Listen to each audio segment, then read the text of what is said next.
Nagpa-flower kami, bigay niyan.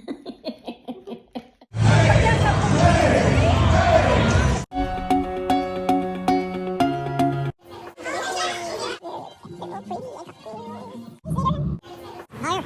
Higher. There you go, right there. Oh. Every day is a blessing, something to be thankful for. Isa pa.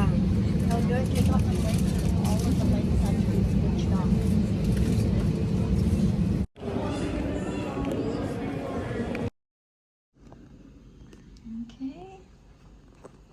Alright. So, yan. Magluluto tayo. Ginataang aligi.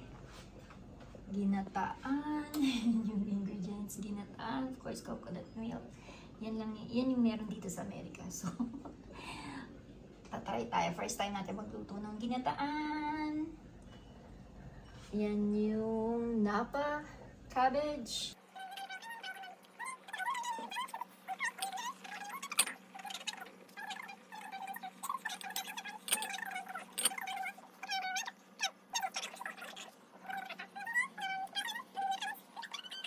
So, gisa lang yan. Pwedeng igisa nyo, pwedeng hindi.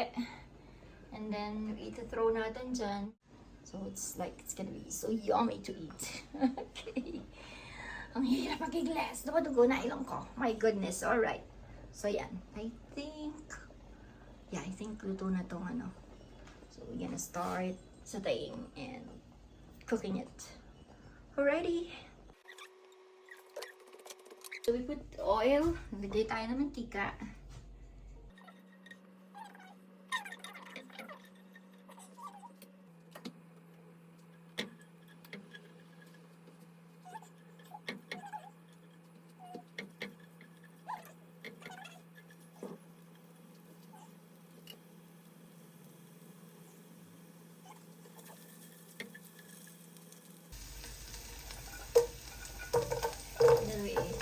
Next, we put is the onions, red onions.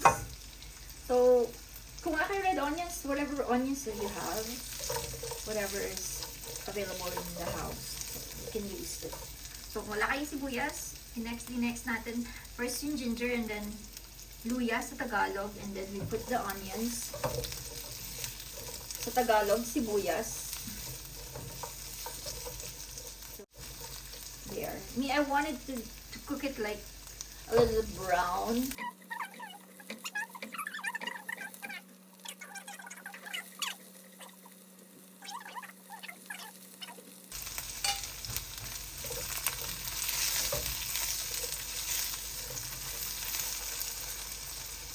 And after the onions, we put the garlic. Ang garlic optional ha.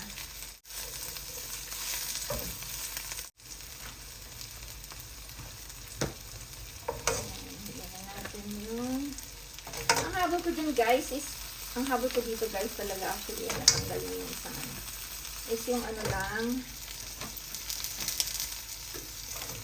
yung soup, gagawa, kasi gusto ko lang talaga gumawa ng soup. But since, alright, there you go. Kuha tayo ng ano, matibay-tibay na sandok. Favorite ko kasi yung sandok na ano, na road.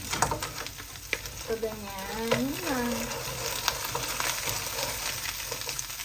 Ganyan natin kasi baka matunog yung ano.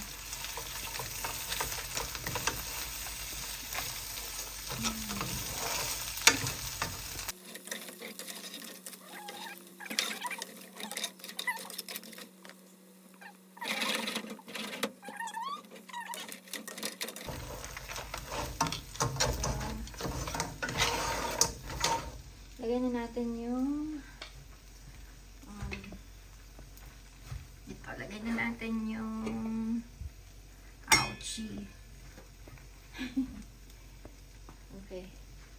Lalagyan na natin itong pinakulong we're gonna put now what we boiled before, but we cook this. Oops. See that? the corn. Okay, smell it.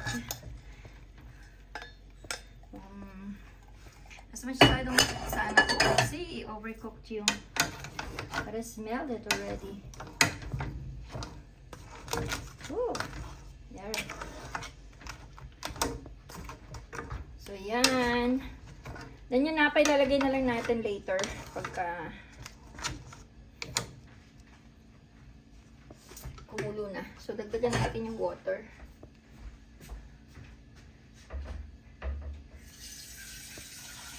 Water.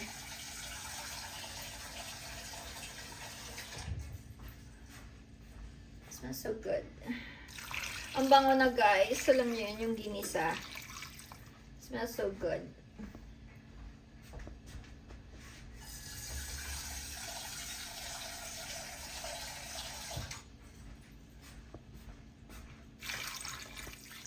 Maganda sana kung lalagyan ko pa ng butter guys. Pero hindi na ako nalagyan ng butter.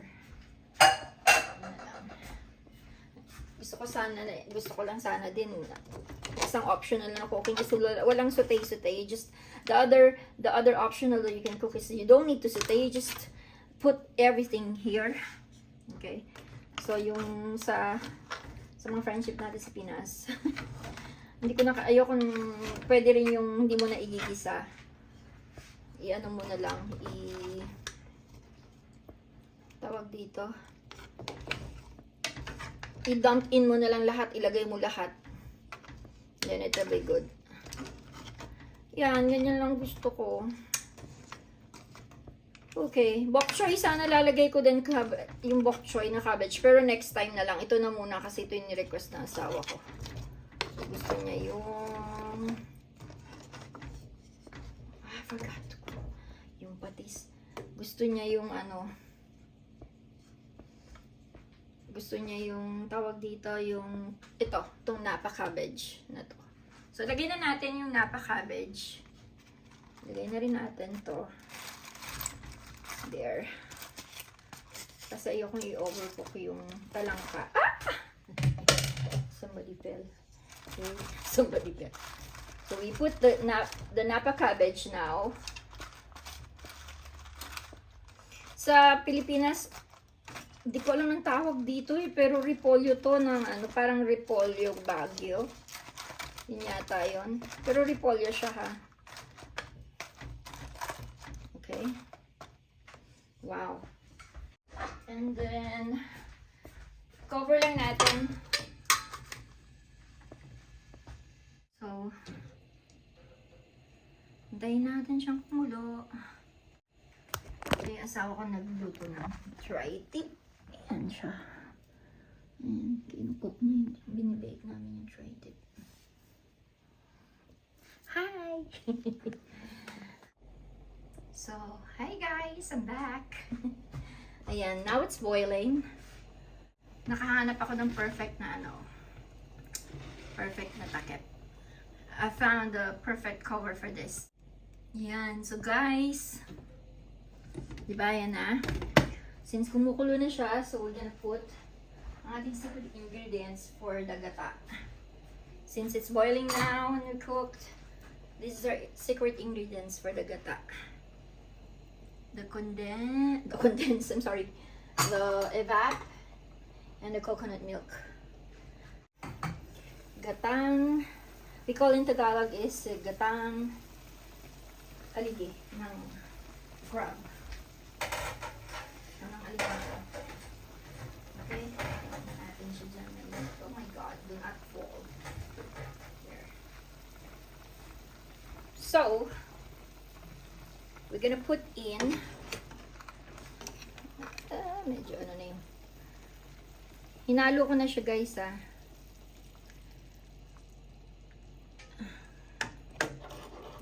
Ayan. Tama lang pala yung ano, sabaw. Sabaw pa siya. There. Nilagay na natin. So we put in the coconut milk. Ganyan yung, ganyan sa Pilipinas, okay, in the Philippines, it's a different way. We have the first and second coconut milk. So we call it kakanggata. The kakanggata will be, we call it kakanggata. Kakanggata yun yung unang tiga ng coconut juice. Kakanggata was the first extract juice from the coconut. And then the rest, the second squeezed or extract from the coconut meat, which the juice will be this the second one. So ang ilalagay mo, what you're gonna put first is the second one, and the kakanggata will be the last, or the first squeezed or extract from the coconut meat will be the last one to put, and the second will be just the juice or the soup of it. So madami, medyo madami-dami. Mapupusog yung aking pakakainin dito. We'll just do that only because it's kind of a lot that I cook. Actually, ang dami. Malaki kasi yung, it's a lot because the crab itself, it's like a giant crab. Oh my gosh. See, this wok, it's kind of like the space. One of the crabs, you know, the crabs here, the portion of the crab, it's almost getting the space of the wok. So we'll wait till this is gonna be boiled, and then that's it. Actually, pwede na to eh, but I want it like boiled, so let's cover it so it will be quicker to boil. Takpan natin para mas mabilis kumulo. Jesus, that's enough if you want, but I want it more like real cooked. We'll wait till it boils. Lakasan lang yung apoy. Yan. Okay? So, hintay tayong kumulo yan. Let's wait till it boils. I'll be back, guys. Okay, so habang hinintay natin kumulo na siya, pakita ko sa inyo yung tri-tip. Naluto na ng asawa ko. Show you. That's the tri-tip na yan. Being cooked already. So let's wait. It's gonna boil. Let's wait. Oops, nakita na natin na nag-moisten na yung cover ng ating wok. See?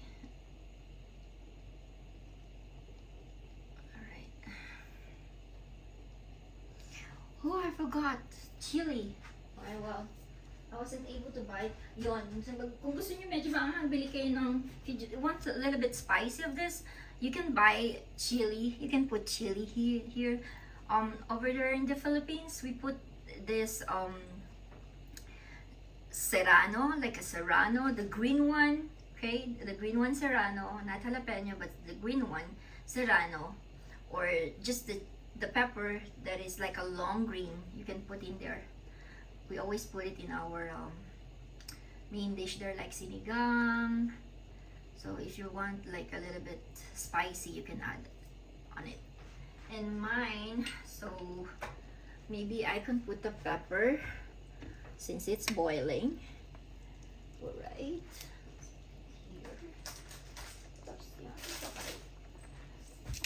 Put the pepper.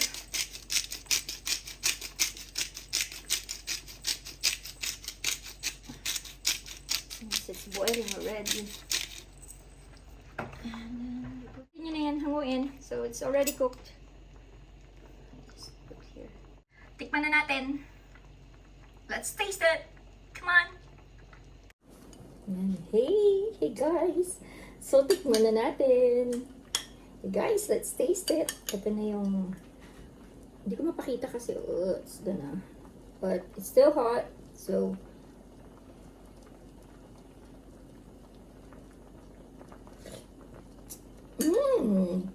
so good.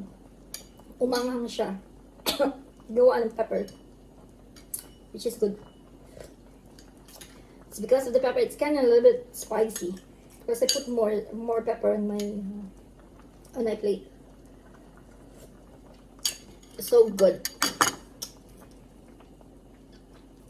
Okay, so itry nyo na to guys, yung ating ginataang crab. Dungeness, I don't know how you call it. Yan. So it's boiling. Okay. Bye for now. You guys all take care, right? God bless.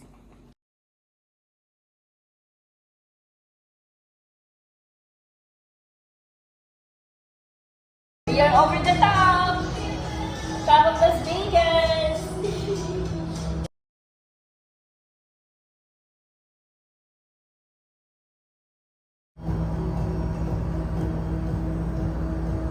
Oh, video? Alright. Hi guys. Welcome to Life Reels. We are at the Ferris wheel here in Las Vegas.